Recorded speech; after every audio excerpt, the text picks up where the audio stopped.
So you want to take an AP class. What are you thinking? No, I'm kidding. I'm here to break it all down for you. My name is Alex Bianchi, and this is Define Wisdom. Today we're going to be answering the question, are AP classes worth it? So here are the numbers. Well, first off, how many kids actually take the AP exam? Well, the answer is a lot. In 2018, 40% of high school students took at least one AP exam. And nationwide, over 22,000 high schools participated in the exams. And almost 30 states have AP credit policy. At the end of the day, over 5 million exams were taken by almost 3 million high school students. Now, I'm sure you're wondering, where do I fall into this spectrum? Me personally, I've taken 6 AP classes in my high school career. My sophomore year, I took AP Bio and AP Human Geography. My junior year, I took AP US History, AP Psychology, AP English Language, and AP Calc AB. So I've taken a couple of AP exams. Overall, I've done pretty well in all of the exams, getting a 4 on everything except for AP Calc AB, where I got a 3. And I should have gotten a 5 on that thing, I swear. As far as my GPA, I had a 4.0 across them in junior year, and a more modest 3.5 in my sophomore year. The sophomore year is so much lower because I was acclimating to the AP workload, and being so young, I wasn't quite prepared for it. Overall, I think if I was really focusing on school, I could have wound up with at least a 4.0 my sophomore year and definitely a higher score my junior year. Those are all hypotheticals though, so let's not waste too much time on that. So those are the statistics on AP exams, and that's my personal history with AP exams. So let's get down to it. Should you personally take any? Well, the short answer is yes, and the long answer is maybe. Like a lot of things in high school, in my opinion, it comes down to what kind of student you are. There is an IQ range in this world, and maybe you just can't handle an AP class. And that's okay, that's perfectly fine. You probably aren't even watching this video. But if you are, you can still be successful without taking AP classes, trust me. If you're kind of teetering on the edge of whether or not you should take one, I'd say take one and dip your toe in it, see what it's like, see if you can make it.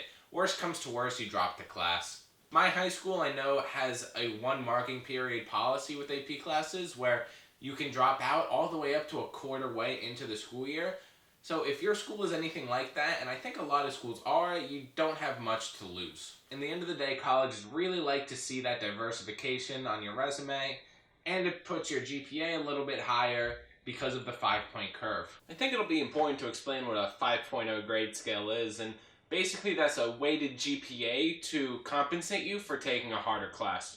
Most classes are on a 4.0 scale, so if you get a 100 in that class, you will have a 4.0 GPA. However, with AP classes, they're often weighted on a 5.0 scale, which means if you get a 100 in that class, you have a 5.0 GPA. Then both of those scale, so a 90 in a 5.0 scale is better than a 90 in a 4.0. That way you have a little bit of leeway to do worse in an AP class than you might have otherwise, and your GPA overall won't be affected. For peak students, this is also one of the only ways that you can achieve an above 4.0 GPA. Regarding AP credits, it is also important to note that not all schools will take AP credits. If you're applying to Princeton or Harvard, they might not take them, but at that point, you're in it for the grade scale and not for the credits. As opposed to middle or lower tier universities, they'll take more credits, and that way you can save money on classes. A lot of schools will take all 4s and 5s, and some schools will accept 3s. What I mean by that, for those of you who don't know, AP exams are graded on a 1 through 5 scale, so 4 and 5 are the best, 3 is kind of average, and 1 and 2 are considered failing. And then each one of those points has a corresponding grade that they would expect you to have in the class. AP classes, as much as they are about getting college credits in high school, are really about boosting your high school resume for colleges. And this is because I think it gets interesting with AP classes when you know you can handle them, when you're in more my boat. No offense, I hate sounding egotistical. If you know you can handle maximum load AP classes, then you need to ask yourself what you want in college and life. And it's a big question.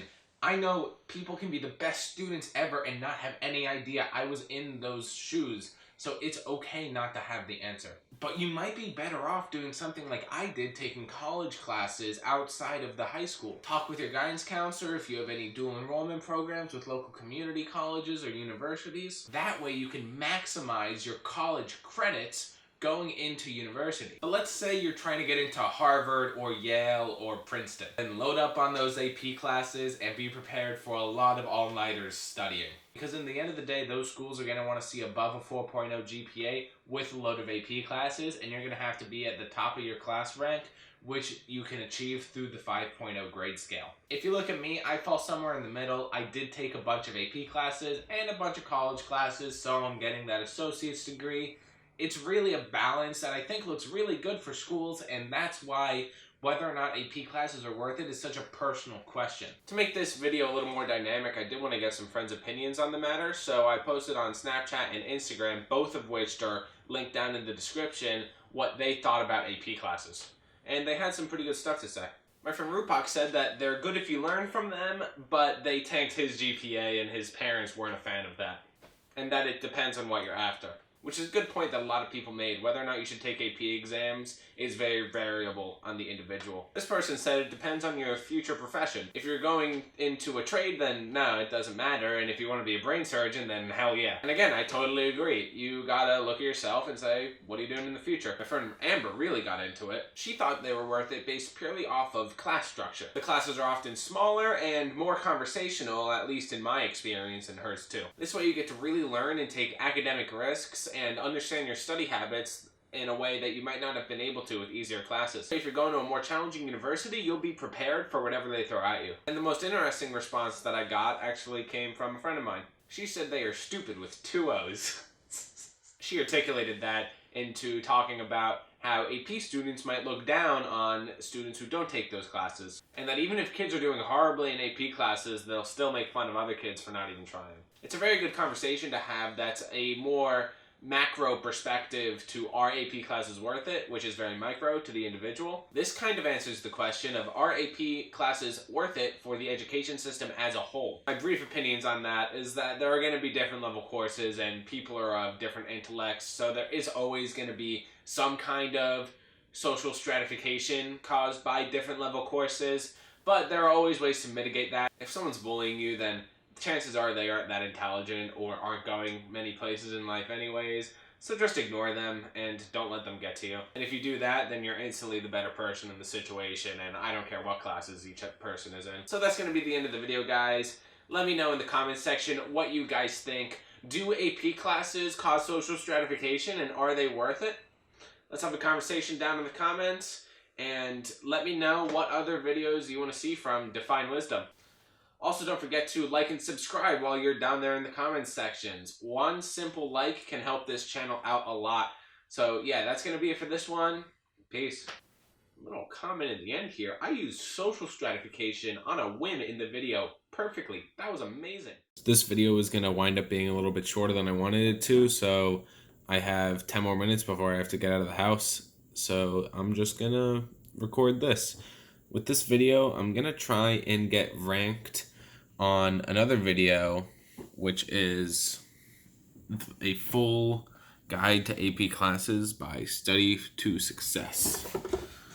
Yeah, it's that one right there. So basically the strategy there is going to be copying her keywords, or at least a lot of them, and doing a similar title with a similar description to see if I can basically be one of the recommended videos after that. So according to this stats thing I see, there's a decent amount of daily views on here, and if I'm the next up video, then people might click it to watch it, and that way I get more views. Instead of just people from my Snapchat or other subscriptions watching, I get actual views from strangers, and that's how I can grow subs. Another thing, if you see my sub count explode, it's not because I made a really good video, even though I'd hope that all of my videos are really good. I made my channel trailer and I made that into an advertisement, so hopefully it'll be appearing on different YouTube videos before they play. I'm dumping, I think I only put like $40 into it, see if I can get a couple of subs. And then I'll play with it, and hopefully I should be able to get like a really good amount of subs after I figure out what ad campaigns work. I should be able to start growing pretty quickly, just dumping maybe like $100 a week into advertisements, and I work a lot, so it's $100 a week. It's a lot of money, like $400 a month, over $1,000 a year. It's not a forgettable amount of money, but also if it's what I need to get my channel off the ground, then so be it. Yeah, so that's gonna be it for this little outro, guys. See ya.